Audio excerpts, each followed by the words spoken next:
Depois do colapso da União Soviética e o fim da Guerra Fria, a década foi marcada pela nova economia e pela globalização cultural. De repente, uma nova geração de jogadores que havia crescido com apenas meia dúzia de canais de TV tinha à disposição dezenas de canais a cabo. E com microcomputadores em casa, também se conectaram à internet, o que possibilitou o acesso a informações do mundo inteiro em segundos. No final dos anos 80 e início dos 90, estavam surgindo consoles domésticos que eram tão potentes quanto os fliperamas. E tudo isso cabia em pequenos aparelhos. As pessoas começaram a se dar conta que a mesma tecnologia usada para lançar naves espaciais estava disponível no computador de casa. Para muitos, era o fim da trajetória do herói. Os jogadores trocaram suas coroas por cabelos espetados, carros velozes e mulheres atraentes. Surgiram os anti-heróis do videogame. E os jogadores mais velhos adoraram. Acho que muita gente ainda não tinha percebido que a geração Nintendo já estava crescidinha, mas ainda queria jogar videogame, da mesma forma que as pessoas mais velhas que viram TV ou filmes na infância ainda queriam ver TV ou filmes, só que com temas adultos. Uma empresa de videogame chamada Sega Enterprises ofereceu justamente isso.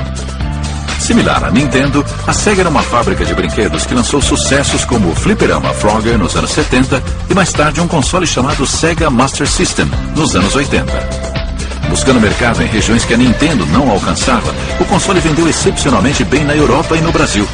Mas em 1983, a Sega foi afetada pela crise do videogame. The manufacturers are still trying, those who haven't gone bankrupt, but the experts who follow the industry say it probably won't make a big comeback, that the game players have simply moved on to other things like videocassettes, records, tapes, even the movies. Mal sabiam eles que o ramo do videogame ainda não estava condenado. A Sega não desistiu. Em vez disso, apostou mais uma vez na renovação do mercado e lançou no Japão o Sega Mega Drive, um console de 16 bits para concorrer com o Nintendo Famicom de 8 bits. Com o dobro de poder de processamento, o Mega Drive suportava gráficos e sons superiores. Na época dos 8 bits, era possível criar games simples como Donkey Kong, Pong e jogos desse tipo. Quando se passou para os 16 bits, já dava para abordar uma variedade muito maior de assuntos. Havia games de esportes e de aventura muito bons, que contavam histórias. Já era possível fazer versões muito melhores em todos os gêneros. Essa nova tecnologia surgiu em boa hora. Quando os primeiros jogadores de Pong cresceram e começaram a trabalhar, as empresas de videogame tentaram atrair os jogadores mais jovens da geração do Super Mario Bros., que agora estavam entrando na faixa dos 20 anos de idade. Quando o Sega Mega Drive foi exportado para os Estados Unidos, foi rebatizado de Sega Genesis. E para atrair os jogadores um pouco mais velhos, foi vendido com um game de um porco-espinho voador com traços humanos.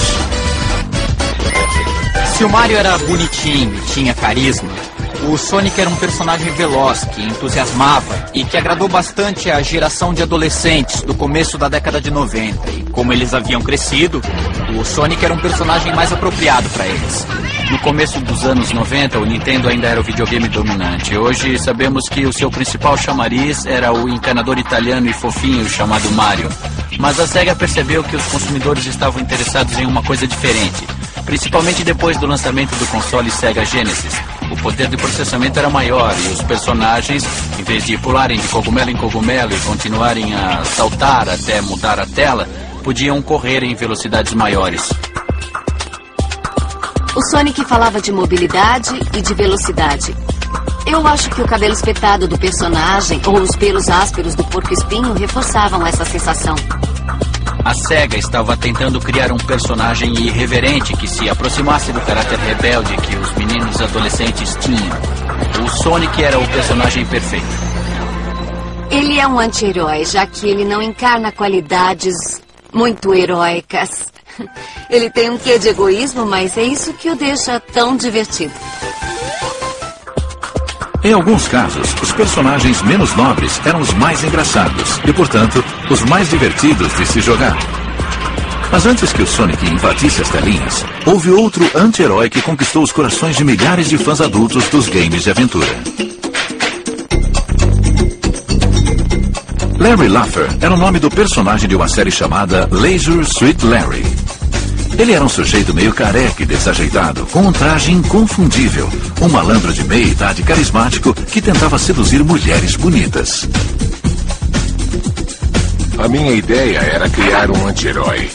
Um cara que fosse constantemente humilhado, insultado ou passado para trás.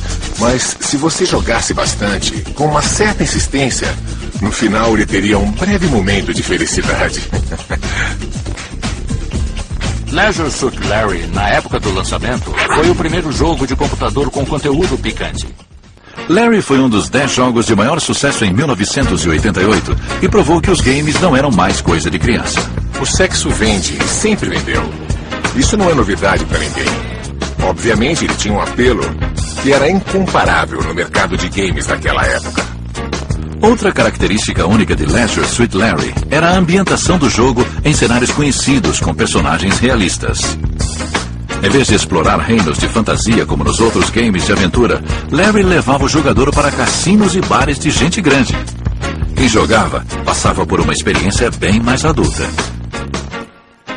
Eu acho que o Larry foi o primeiro game que usou personagens reais, pessoas reais, vivendo na atualidade e em cenários modernos.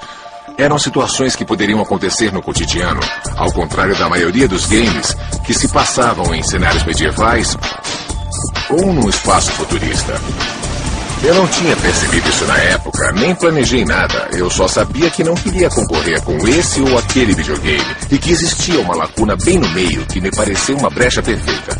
Fiquei contente em perceber que a ideia se desenvolveu ao longo dos anos como uma das tendências nos games. Acho que cada vez mais games mostram pessoas reais em cenários realistas e com ações realistas. Para sustentar esse mundo mais realista e explícito dos games, as empresas precisaram desenvolver novas tecnologias. Apesar de a Nintendo ter se associado à gigante Sony para desenvolver a tecnologia de CD-ROM no início dos anos 90, desavenças contratuais destruíram a parceria.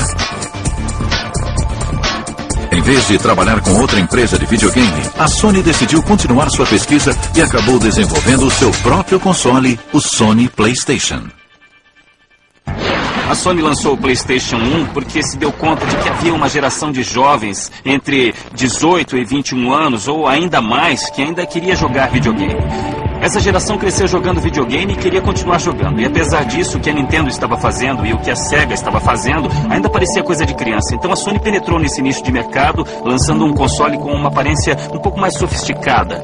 Ele rodava CDs, o que na época era uma vantagem tecnológica, porque as pessoas sentiam que estavam comprando um equipamento de alta fidelidade. Não era mais um simples brinquedinho de criança. Enquanto a Nintendo fabricava games em cartuchos que armazenavam no máximo 16 megabytes, a Sony produzia games em CDs que podiam armazenar até 650 megabytes. Os gráficos e os jogos podiam ser bem mais complexos. O áudio tinha qualidade de CD. Muito bem, Crash. Eu sabia que podia confiar em você. O vídeo tinha suporte para computação gráfica e toda uma gama de possibilidades com mais espaço na mídia de armazenamento, e isso aumentava as possibilidades do game. A Sony teve o mérito de transformar o videogame em um jogo muito mais envolvente. Em vez de aventuras de crianças, apareceram obras-primas épicas como Final Fantasy VII, que falava de morte e traição, e de questões que pareciam muito mais maduras. Com isso, muitas pessoas se sentiram atraídas pelo produto e passaram a querer jogar videogame, porque ele tocava em aspectos que eram relevantes em suas vidas. O PlayStation alcançou em 10 anos o mesmo nível de penetração que o telefone levou 30 anos para alcançar. Foi um sinal de que as pessoas estavam preparadas para assimilar esse tipo de produto nas suas vidas. E também marcou uma época onde mais entretenimento adulto estava sendo produzido. De 1994 a 97, cerca de 16 milhões de unidades de PlayStation conquistaram seu lugar ao lado de aparelhos de som e videocassetes no mundo inteiro. Na época em que o PlayStation surgiu, os consoles estavam migrando para um mundo com ambientação tridimensional. Nos games, por exemplo, Tomb Raider com Lara Croft mostrava ambientes complexos que podiam ser explorados. Esse foi o grande marco do PlayStation e, na época, deixou muita gente empolgada.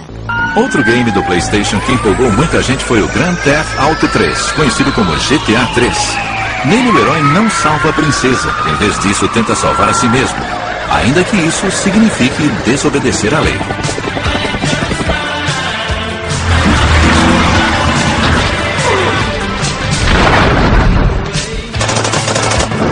Você tinha uma série de objetivos que precisava atingir. A grande mudança foi no espaço do jogo e havia uma história de ficção por cima. Em vez de ser um encanador meio gordinho como o Mario ou uma espaçonave sem rosto como em Asteroids, você podia ser o Carl Johnson ou um gangster que acabou de sair da prisão e que está tentando retomar a vida. Para a geração de hoje, pós-geração X-Men, pós-Guerra Fria, pós-Guerra do Golfo, é mais fácil se identificar com esse tipo de coisa do que com personagens heróicos das gerações anteriores. Estamos falando de consumidores acostumados com tecnologia e multitarefas que querem interação e experiências personalizadas. Eles escolhem o que assistem e o que ouvem de acordo com o seu próprio gosto, e é isso que os games possibilitam. Nos games GTA, os jogadores escolhem ser os criminosos, como na vida real.